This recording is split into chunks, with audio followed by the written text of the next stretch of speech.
지난 시간 나누었던 에베소의 큰 부흥을 사도행전의 저자인 누가는 흥왕하여 세력을 얻었다고 표현했죠. 열매를 맺었다, 변화가 있었다, 아니면 가슴이 뜨거워졌다. 성경은 다양하게 부흥을 표현하고 있지만 3차 전도 여행의 주 무대였던 에베소의 부흥은 흥왕하여 세력을 얻었다 이렇게 표현합니다. 기억했으면 좋겠는데 제가 지난주에 그 원인이 무엇이라고 했습니까? 병든 자를 고치는 그 손수건, 앞치마였습니까? 아니면 나의 앞길을 시원하게 알려주는 점괘 같은 애언이었나요? 아니면 능력 있는 자의 기도였습니까? 아니면 당장 내 삶의 보탬이 되는 물질이 떨어졌습니까?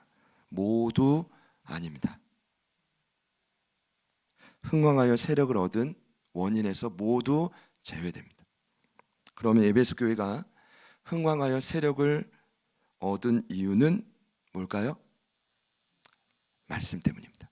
정확히 표현하자면 말씀에 힘이 있었기 때문입니다. 19장 20절입니다. 이와 같이 주의 말씀에 힘이 있어 흥왕하여 세력을 얻으니라. 여러분, 힘은 세상에 있지 않습니다. 세상에서 물론 비둘기처럼 순결하고 뱀처럼 지혜로우십시오. 그러나 힘은 세상에 있지 않습니다. 저와 여러분의 예상치 못한 풍랑에서 지켜주는 힘은 세상이 아니라 말씀에 있습니다. 그런 의미에서 부탁드릴게요. 별거 아니지만 이 9주년 맞이 성경 통독 운동 어린아이처럼 참여하시기를 축복합니다. 상품도 받고 또 받고, 야 처음 딱 내면 뭐야 네가 왜 처음이, 이러지 마시고 서로 격려해 주시고, 할렐루야. 근데 문제는 언제나 뜨거운 부흥이 있는 곳에는 늘 방해가 만만치 않습니다. 저 이번에 공사 2주간 얼마나 많이 방해가 있었는지 아십니까? 얼마나 치열하고 틈이 생겼는지 아시나요? 말도 못합니다.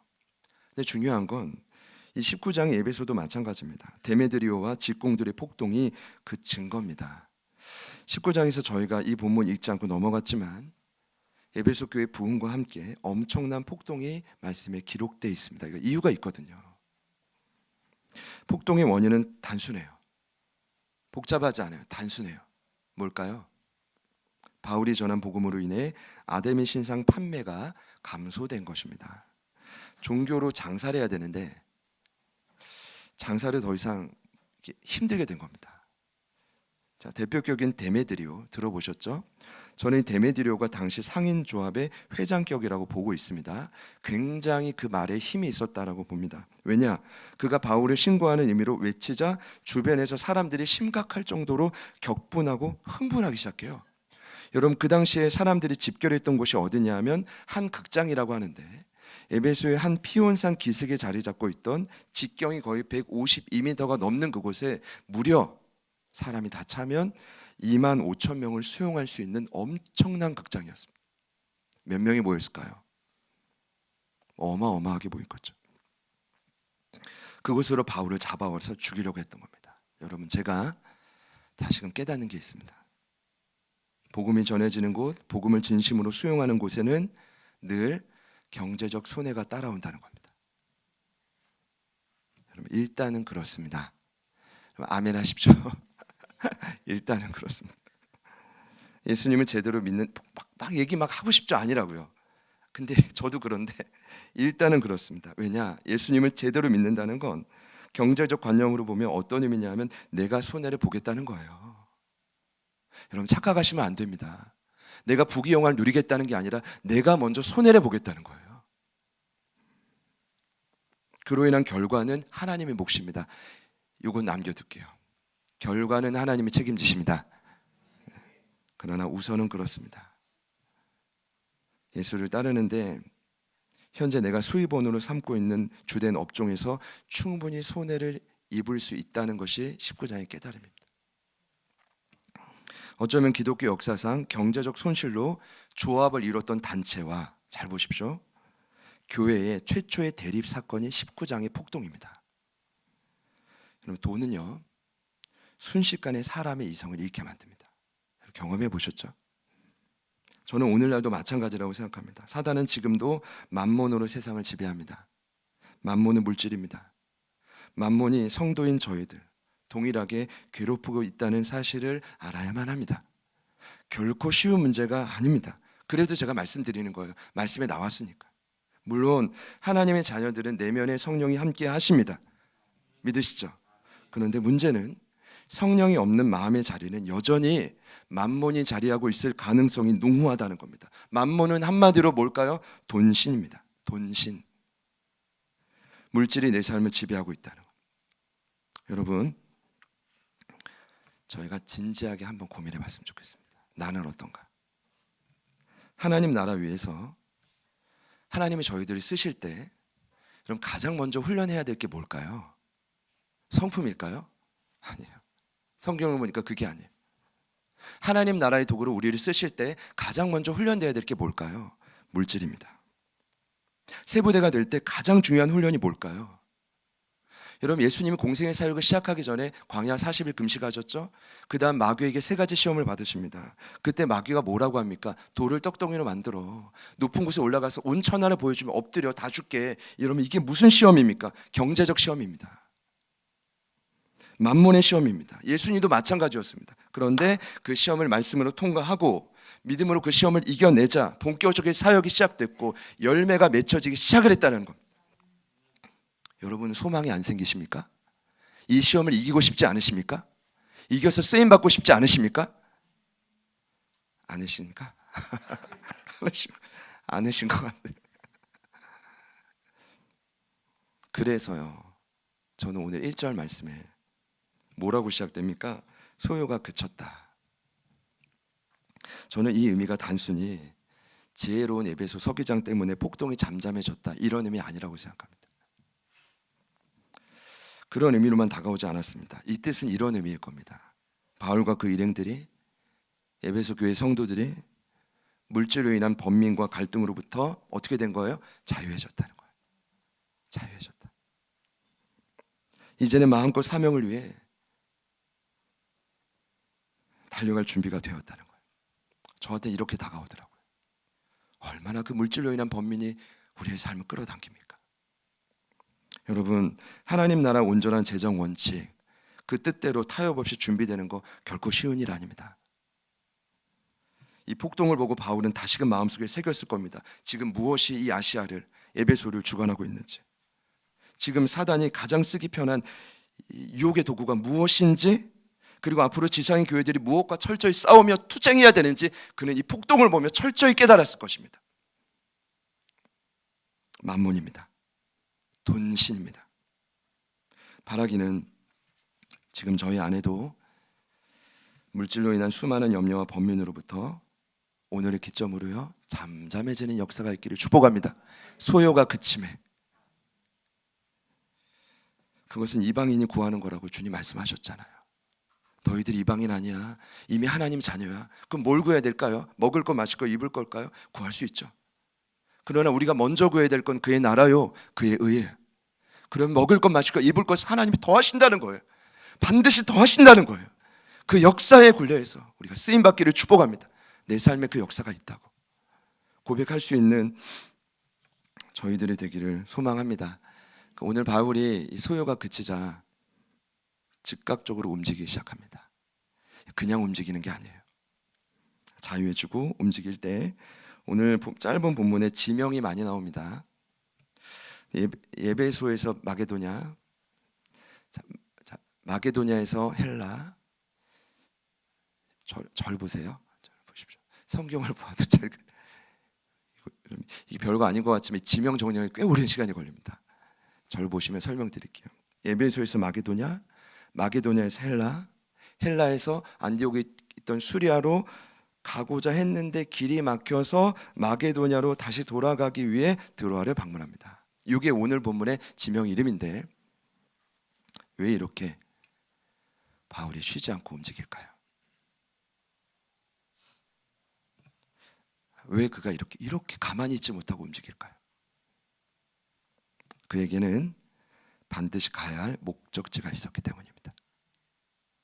거기가 어디냐 하면 바로 예루살렘입니다. 여러분, 예루살렘에 왜 가려고 했을까요? 이제 곧 있으면 큰 명절입니다. 유대인들에게 큰 명절 중에 하나가 유월절인데, 유월절이 되면 웬만한 유대인들이 흩어져 있다가 민족의식이 워낙 강하기 때문에 모여듭니다. 예루살렘으로 모여듭니다. 그때 비록 동족은 자기를 죽이려고 하지만 바울의 마음속에는 원수 같은 동족일지라도 포기할 수 없는 애끓는 그 영혼 사랑, 구령의 열정이 있거든요. 그러니까 그들에게 복음을 집중적으로 전하기 위해 나는 예루살렘을 어떻게 해야 돼요? 가야만 된다. 이게 첫 번째 목적이었습니다. 또 한 가지 이유가 있는데, 참 예루살렘에는 기근이 자주 있습니다. 이 당시만 해도 예루살렘 교회에 굉장히 심각한 기근이 그 땅에 임할 때, 그럼 베들레헴도 있는데 왜 이렇게 기근이 저는 몰라요. 하나님만 아시겠죠. 근데 예루살렘 교회 가난한 자들이 워낙 많으니까 참 감사한 건 유럽과 아시아의 수많은 교회들 중에 바울과 한 마음이 돼서 그 가난한 자를 돕기 위해 연보를 모으기 시작했다는 거예요. 그러니까 바울이 가는 곳마다 헌금을 모아줘요. 근데 바울은 그것을 자기를 위해 쓰지 않아요. 어디를 생각합니까? 예루살렘 교회의 가난한 자들. 이게 바울의 마음입니다. 그럼 왜 예루살렘 교회를 가고자 했을까요? 복음을 전하기 위함이요? 그렇게 모여진 소중한 연보를 그들에게 전해서 그들을 어떻게든 먹여 살리기 위함이요. 여러분, 한 번도 보지 못했던 교회들이에요. 성도들이에요. 여러분, 이것은 어떻게 생각합니까? 하나님의 눈으로 볼 때 바울과 함께 연보에 참여했던 그 성도들이, 그 교회들이 얼마나 기뻤을까요? 저는요, 이 땅에, 이 지상의 교회들이 그러한 때가 언젠가 도래할 거라고 믿습니다. 서로가 무너지면 야, 그럴 줄 알았어가 아니라 목회자를 세우고 다시 공급하고 기대해주고 선교사님 붙들고 또 중보해주고, 그러한 교회가 될 때 하나님은 그 교회를 기뻐하셔서 그 교회를 사용하실 수밖에 없고, 그리고 돕는 그곳을 하나님 반드시 채울 수밖에 없다는 거예요. 믿으시기를 축복합니다. 이러한 목적으로 예루살렘을 가기 원했습니다. 그래서 오늘 본문은 다양한 내용이 섞여 있는 듯 하나의 줄기가 있습니다. 그게 바로 뭡니까? 오늘 말씀의 제목이에요. 예루살렘으로 가는 길. 같이 한번 따라해 볼까요? 예루살렘으로 가는 길. 네, 그 길목에 있었던 내용입니다. 소요가 그쳤고 그 다음에 있었던 내용입니다. 실은 바울에게 더 궁극적인 목적이 한 가지 있었어요. 예루살렘이 최종 목적지가 아닙니다. 그는 예루살렘을 통해 어디를 가기 원했냐 하면 당시 수많은 사람들이 모여있던 세상의 중심이라고 했던 로마, 그리고 땅끝, 지중해 끝이라고 생각했던 서바나, 스페인, 그는 거기서 복음 전하고 죽기를 원했습니다. 왜냐하면 초대교회 성도들에게는 한 가지 꿈이 있어요. 승천하신 예수님이 다시 오실 거다. 언제요? 땅끝에 복음이 전해지면. 언제요? 땅끝까지 증인들이 나아가면 주님 다시 오실 거다. 할렐루야. 그 비전으로 그가 불타올랐던 거죠. 그러니까 예루살렘이 최종 목적지가 아니라 로마, 그리고 더 나아가 스페인. 로마서 15장 22절과 23절입니다. 그가 이렇게 말합니다. 그러므로 또한 내가 너에게 가려 하던 것이 여러 번 막혔다. 로마에게 참 막혔다는 거예요. 이제는 이 지방에 일할 곳이 없고 또 여러 해 전부터 언제든지 서바나, 스페인으로 갈 때에 너희에게 가기를 바라고 있었으니. 15장 28절입니다. 그러므로 내가 이 일을 마치고 이 열매를 그들에게 확증한 후에 너희에게 들렀다가 서바나로 가리라. 여러분, 성경의 큰 흐름이 보이시죠?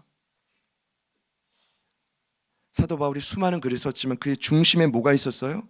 나는 결국 예루살렘으로 가야 돼. 그리고 나는 결국 로마와 스페인으로 가야 돼. 그것이 그의 가슴을 뛰게 했던 비전이었습니다. 결국 그는 예루살렘에 오게 갇히고 죄수의 신분으로 로마로 갑니다. 하나님의 말씀이죠. 여러분, 이 과정에서 바울이 가장 먼저 한 일이 있습니다.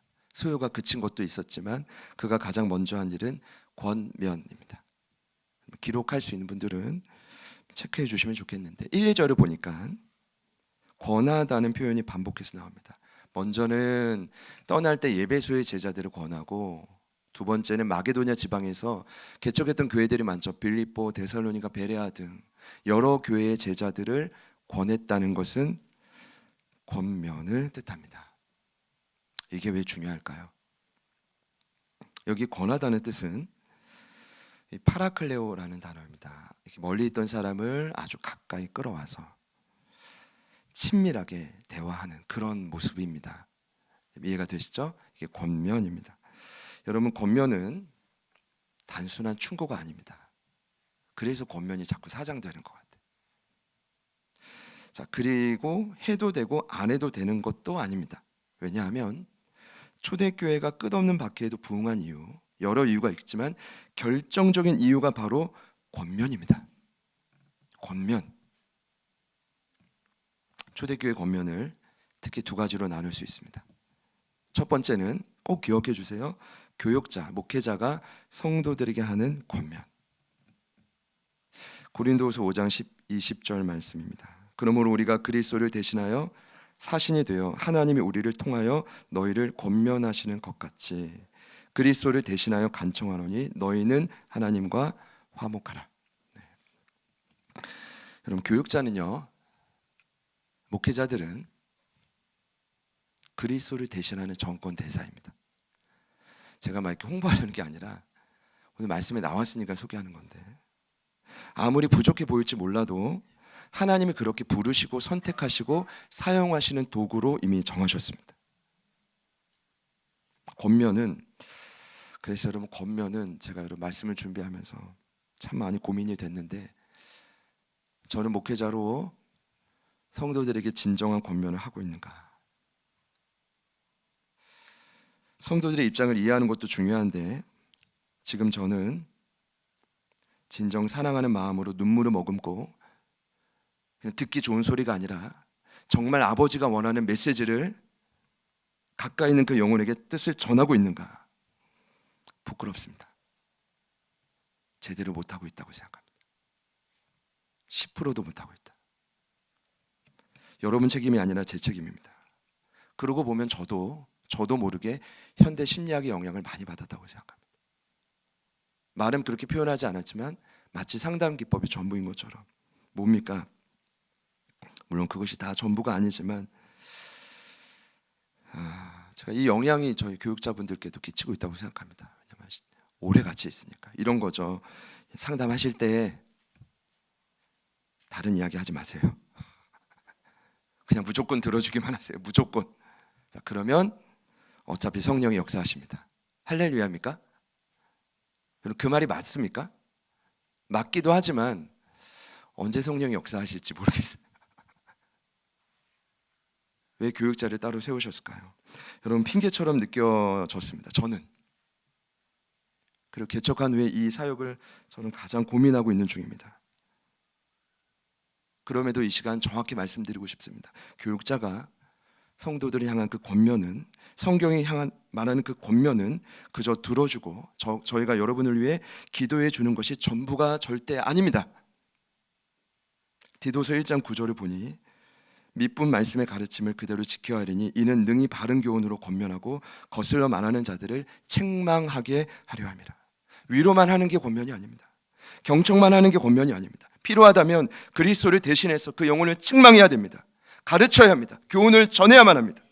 여러분, 제가 부탁드릴게요. 이번만큼은 무엇입니까? 신방이든 만남이든 가까이서 무언가 대화를 나눌 때 만약 그 권면이 들어간다면 여러분 마음을 열고 순종하실 수 있기를 축복합니다.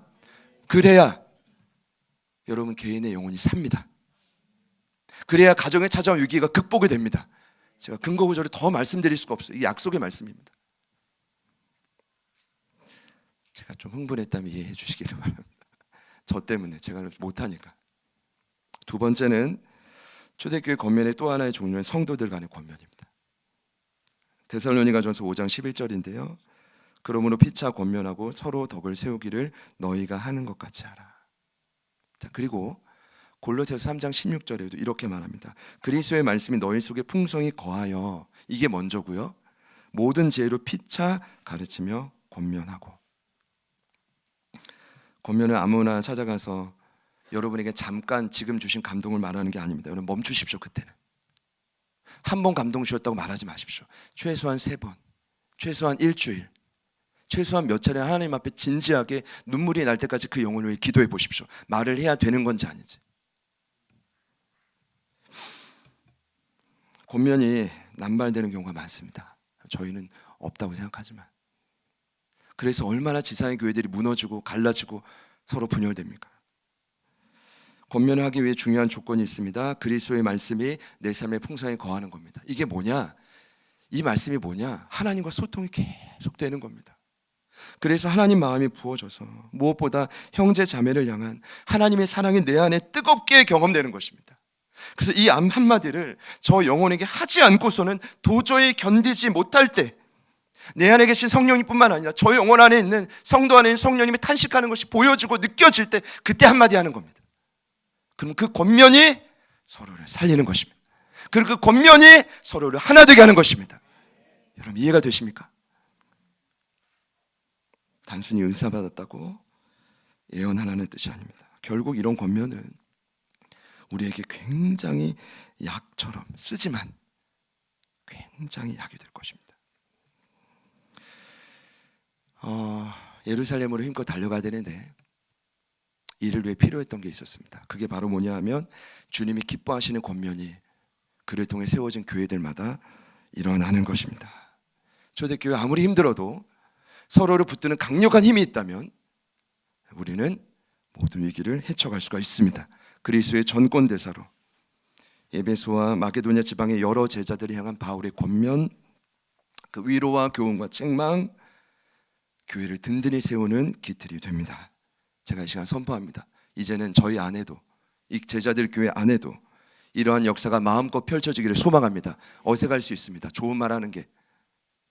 그런 하나님 아버지의 마음을 받으십시오. 더 이상 부정적인 말이 나오지 않고 생명의 언어로 바뀌어질지어다. 그 다음 그가 헬라에 도착합니다. 소요가 그치고 권면이 나오고 헬라에 도착하는데, 헬라는 당시 아가야 지방의 고린도를 의미합니다. 그곳에서 바울은 오늘 3절 말씀을 보면 석 달을 머물렀다고 합니다. 이 기록이 전부예요. 궁금하죠? 석 달 동안 뭐 했을까? 보통 그는 가는 곳마다 곳곳에 외부를 다니며 복음을 전하고 병든 자를 고치고 이렇게 했단 말이에요. 근데 기록이 안 돼 있어요. 뭐 했을까요? 그게 뭐가 중요하냐 이렇게 생각하실 수도 있고, 뭐 그것까지 알려고 해. 기록 안 된 거면 그냥 넘어가는 뜻이지 라고 할 수 있지만, 여러분 이 석 달 기간이 너무 중요했더라고요. 왜냐하면 정설에 의하면 바울은 이 석 달 동안 로마서를 기록합니다. 여러분 별로 놀라신 표정이 아니네요. 로마서가 어떤 성경입니까? 복음의 정수예요. 많은 이들이 성경을 다이아몬드 반지로 비유하자면 다이아몬드 반지의 그 반지가 로마서라고 말할 정도입니다. 그는 이 반지를 만들려고 평소 습관대로 나가야 돼요. 안 그러면 못 견딜 스타일이에요. 제가 바울은. 그런데 꼼짝하지 않고 집에 있어요. 펜을 들어요. 성령의 의도였겠지만 바울이 순종하는 훈련이 안 됐으면 로마서는 탄생 안 합니다. 그에게 주신 은사를 따라 성령의 기름 부으심을 따라 한 장 한 장 써내려갈 때 그도 떠오르는 엄청난 그 영감 때문에 충격받았을 겁니다. 만일 믿음으로 구원에 이르는 이신층의 로마서가 없었다면 여러분 오늘날 어땠을까요? 실천을 강조하는 야고보서만 존재했다면 오늘날 교회는 엄청난 혼란을 피할 수 없었을 겁니다. 믿음의 소중한 의미 외에도 우리 아까 찬양했지만 예수의 피, 그 공로도 과소평가됐을 겁니다. 저희 선교교단은 감리교 뿌리입니다. 감리교 창시한 웨슬리가 이미 선교사를 떠났어요. 근데 나중에 그가 말해요. 나는 올더스 게이트에서 로마서 서문을 듣고 진정한 회심, 복음적 회심을 경험했다. 그럼 로마서가 없었다면 감리교가 없었던 거고 우리 선교교단은 어떻게 될지 몰라. 그럼 중요해요 안 해요? 로마서 서문 때문에 회심한 자가 마틴 루터예요. 그가 종교개혁 일으킬 때 귀신이 눈에 나타났다잖아요. 그 일을 하지 말라고. 근데 이것을 끝까지 버티게 했던 힘이 뭐예요? 로마서 서문. 오늘 예배하시는 분들 중에도 로마서 말씀을 통해 혜택을 받으시는 분들 아멘 해보십시오. 로마서 말씀을 통해 한 구절이라도 생명의 기운을 받았던 분들이 있다면 여러분 예루살렘으로 가는 그 길목에 석 달 동안 이 석 달의 시간이 없었다면 로마서는 없습니다. 그런 차원에서 저는 이렇게 생각하고 싶습니다. 하나님 나라를 위한 사역에 그 어떤 사역보다 위대한 시간이 석 달이었구나.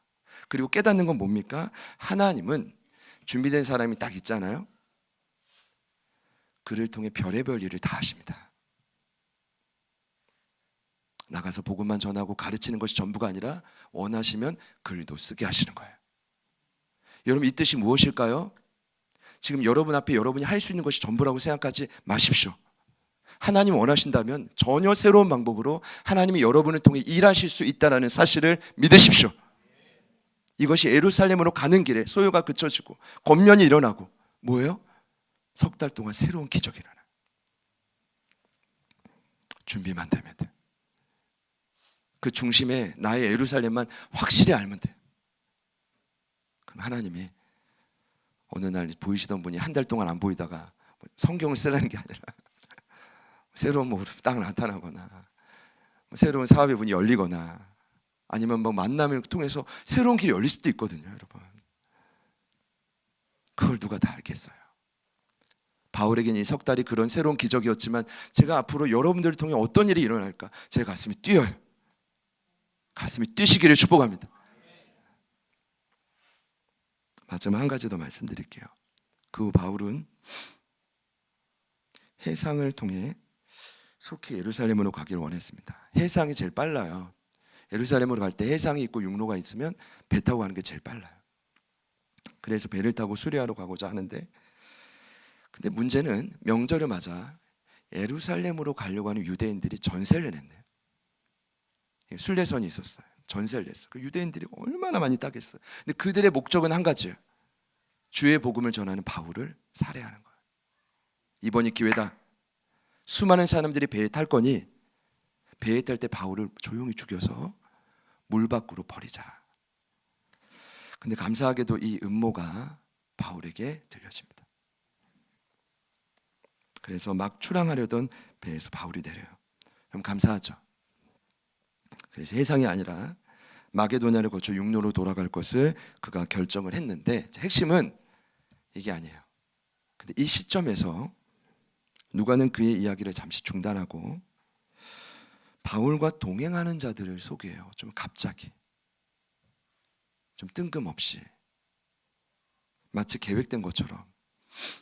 어쩌면 다른 주제인데, 자, 그들이 누구냐 하면 당시 유럽과 아시아 교회를 대표하는 7명의 지도자였습니다. 우리 마지막으로 4절 말씀을 다 같이 한번 읽겠습니다. 시작. 아시아까지 함께 가는 자는 베레아 사람 브로의 아들 소바도, 데살로니가 사람 아리스다고와, 세군도와 더베 사람 가이오와 및 디모데와 아시아 사람 두기고와 드로비모라. 아멘. 자, 이분들은 뭐 시간 관계상 다 소개할 수는 없고 하나의 공통점이 있습니다. 이제 뭐가 공통점이냐면 바울은 여행을 할 때 하나의 공통점이 있어요. 모든 전도 여행 가운데 홀로 여행한 적이 거의 없었다는 겁니다. 1차 전도 여행 때 바나바와 마가 있었죠. 2차 전도 여행 때 실라와 디모데, 나중에 누가도 합류했고요. 그리고 오늘 3차 전도 여행 때 그 팀이 있었지만 막바지에 동행한 자들이 누구인지를 누가가 기록을 하고 있다는 겁니다. 어떤 의미일까요? 일단 당시에 수많은 교회가 있었겠죠. 지도자들 많았을 겁니다.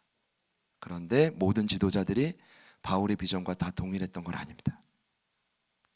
이거 잘못됐다는 게 아니라 각자 사역에 바쁘니까 충실하면 돼요. 그런데 그럼에도 불구하고 수많은 유럽과 아시아의 교회들 중에 바울의 마음과 하나가 돼서 목숨까지 바쳤던 자들이 있었다는 거예요. 그들이 바로 여기 소개된 7명의 사람들, 그리고 그 7명이 지도자로 있는 교회들입니다. 교회는 결국 지도자를 따라가게 되어 있습니다. 하나님이 그렇게 기름 부고 세웠기 때문에 그 성향대로 끌어가게 되어 있어요. 믿으십니까? 그럼 이들이 공통점을 보니까 또 한 가지가 있어요. 뭐냐? 예루살렘 교회 기근의 소식을 듣고 자신의 모든 것을 바쳐서 기쁨으로 연보를 하기 시작해요. 교회 안에 흘러가기 시작하죠. 로마서 15장 26절입니다. 같이 한번 읽겠습니다. 제가 읽을게요. 이는 마게도냐와 아가야 사람들이 예루살렘 성도 중 가난한 자들을 위하여 기쁘게 얼마를 연보하였습니다. 이들이 바로 이 7명의 지도자들. 전 이런 생각을 해봤어요. 그 교회 성도들이 어떤 마음이었을까? 바울과 함께 지도자를 보낼 때 잘 다녀오세요 일까요? 아니면 지금의 만남이 마지막일 수 있다고 생각했을까요? 전자일까요? 후자일까요? 그렇죠. 오늘 보는 게 마지막일 수 있어요. 보아하니 바울 주변에 죽이려는 사람 너무 많고 위험해. 그럼에도 우리 지도자가 따라간다면 교회는 전폭적으로 그것을 지원하는 거예요. 이 만남이 마지막일 수 있어. 본인들의 마음은 어땠을까요? 그럼에도 불구하고 그들은 결단하고 바울을 따라가기 시작합니다. 이것이 네 번째 예루살렘으로 가는 길목에 있었던 사건이었습니다. 오늘 말씀을 맺겠습니다.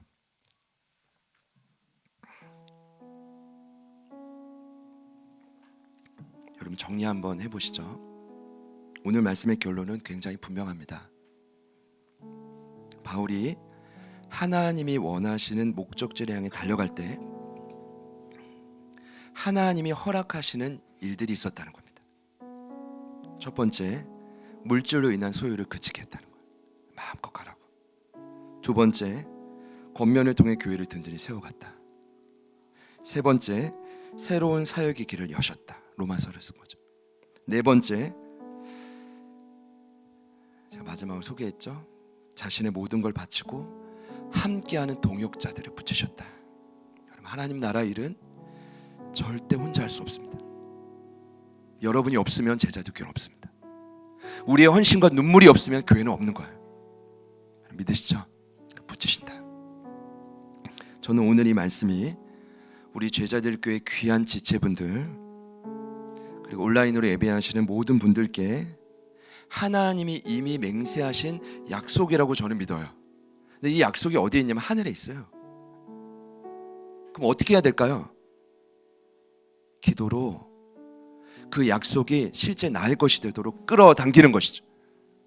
이해가 되십니까? 저는 상상해봐요. 야, 이 주일의 말씀이 뭐 좋고 나쁘고를 떠나서 이게 공동체량의 메시지라면 여러분 붙들고 일주일 내내 고민해야 되지 않아요? 그래도 한 주가 너무 빨리 지나가지 않아요? 이 네 가지의 엄청난 약속이 실제 여러분의 것이 된다면 여러분 어떤 일이 일어날까요? 기대가 되지 않으십니까? 겸손히 인생의 목적을 다시 조정하십시오. 나의 행복, 나의 평안, 나의 안위도 중요하지만 대신 나의 예루살렘, 나의 로마, 나의 스페인이 무엇인지 또 어디인지 물으십시오. 그리고 이미 아시는 분이 있다면 그냥 묵묵히 걸어가십시오. 어차피 하나님이 아시지 않습니까? 하나님은 저희들의 삶에 이 놀라운 약속들을 끌어당겨 주시기를 축복합니다. 물질로 인해 지겹게 내 삶을 괴롭히는 내 안의 폭동은 잠잠할지어다. 더 이상 남을 비방하는 입술이 아니라 애끓는 사랑으로 권면하는 입술로 변화될지어다. 새로운 사역의 지경이 열려질지어다. 소중한 사람들 하나님 붙여주십시오. 여러분, 이 역사가 이 한 주간 반드시 일어날 겁니다. 믿으시죠? 누구에게요? 땅끝을 향해 주님 주신 그 비전을 향해 거기에 마음을 쏟고 달려간다면 모든 건 하나님이 우리의 삶에 일하실 줄 믿습니다. 참 공사기간 힘들었어요. 마음도 어렵고 생각지 못했던 유혹도 있었고, 근데 저는요 말씀을 통해 힘을 얻었어요. 이 말씀 그대로 우리 제자들께 일하실 것이니, 그리고 중보하는 모든 선교지 후원 단체마다 일어날 것인 저 믿거든요. 그럼 더 이 자리를 굳건히 지켜야겠다. 더 뿌리를 깊이 내리고 흔들림 없이 이 길을 걸어가야겠다. 우리의 예루살렘을 향해서. 무엇입니까? 여러분, 만약 그 예루살렘이 한 곳으로 모여진다면 얼마나 엄청난 역사가 일어날까요? 기대가 안 되십니까? 같이 한번 찬양하겠습니다.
주옵소서. 마라나타 주 예수여 어서 오시옵소서. 모든 열방이 주께 돌아와 춤추며 경배하게 하소서. 우리 주님 다시 오실 길을 만들자. 십자가를 들고 땅끝까지 우린 가리라.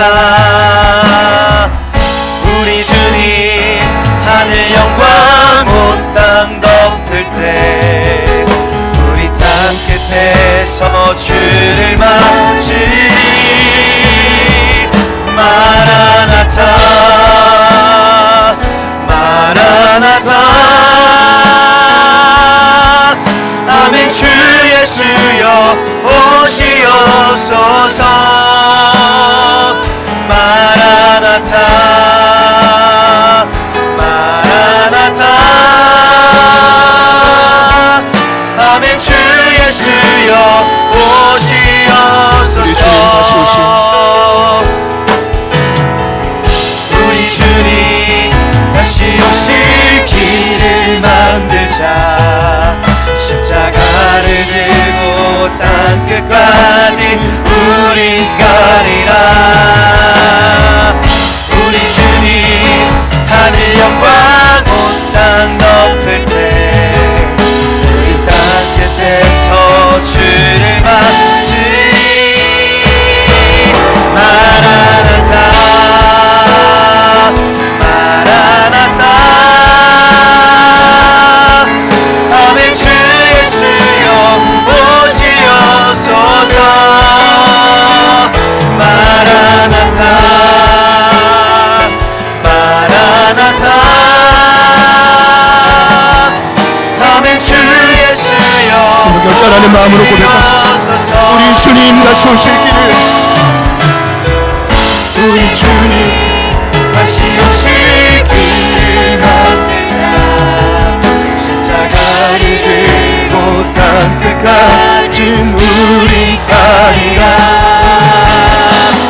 우리 주님 하늘 영광 온 땅 덮을 때 우리 땅끝에서 주를 맞으리. 마라나타 마라나타 마라나타 마라나타 아멘. 주 예수여 오시옵소서. 마라나타 마라나타 아멘. 주 예수여 한번 더 고백합니다. 마라나타 마라나타 마라나타 아멘. 주 예수여 오시옵소서. 마라나타 마라나타 아멘. 주 예수여 오시옵소서. 풍랑이 너무 거세서 예루살렘 가는 길을 포기하신 분이 있습니까? 지금이 중요합니다. 소요를 그치게 하실 주님을 더 믿음으로 바라보십시오. 더 이상 그 재정적인 폭동에 우리의 마음을 흔들지 못하고 원망하지 못하도록 성령님께 그 주도권을 맡기십시오. 내가 어떠한 풍랑에도 예루살렘으로 간다. 그 땅끝에서, 나의 땅끝에서 주님을 기쁘게 맞이한다. 이것이 우리의 목적이라면, 이것이 우리의 삶의 분명한 이유라면 분명히 소요를 그치게 할 것입니다. 그리고 우리를 권면하는 자로 변화시킬 것입니다. 새로운 사역의 길을 놀랍게 열어가실 거예요. 기대가 되지 않습니까? 더 나아가 하나님은 반드시 돕는 자를 붙이실 겁니다. 하나님의 역사가 믿음으로 고백하는 우리 모두에게 일어날 줄 믿습니다. 아멘. 우리 다 같이 주님 이름 부르신 후에 우리 간절히 한번 기도합니다. 주님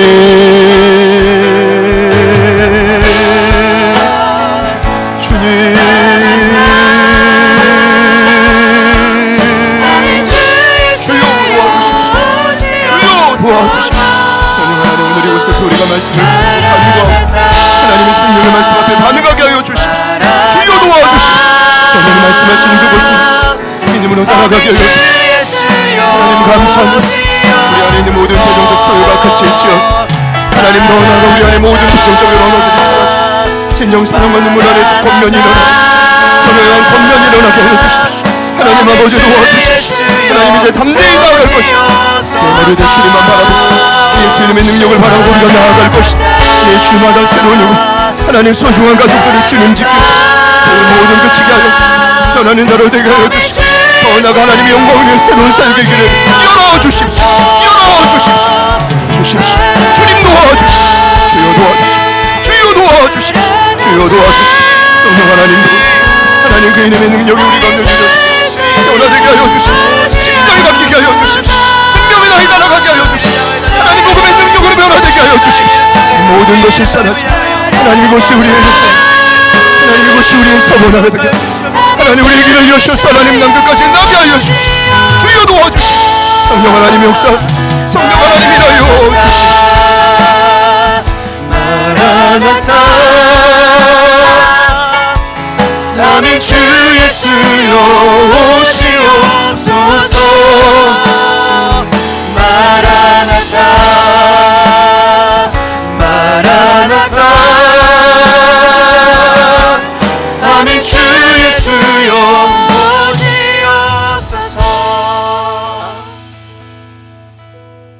우리의 마음과 눈을 가리고 있는 모든 사단의 장난질은 이미 예수의 피 아래 떠나간 줄 믿습니다.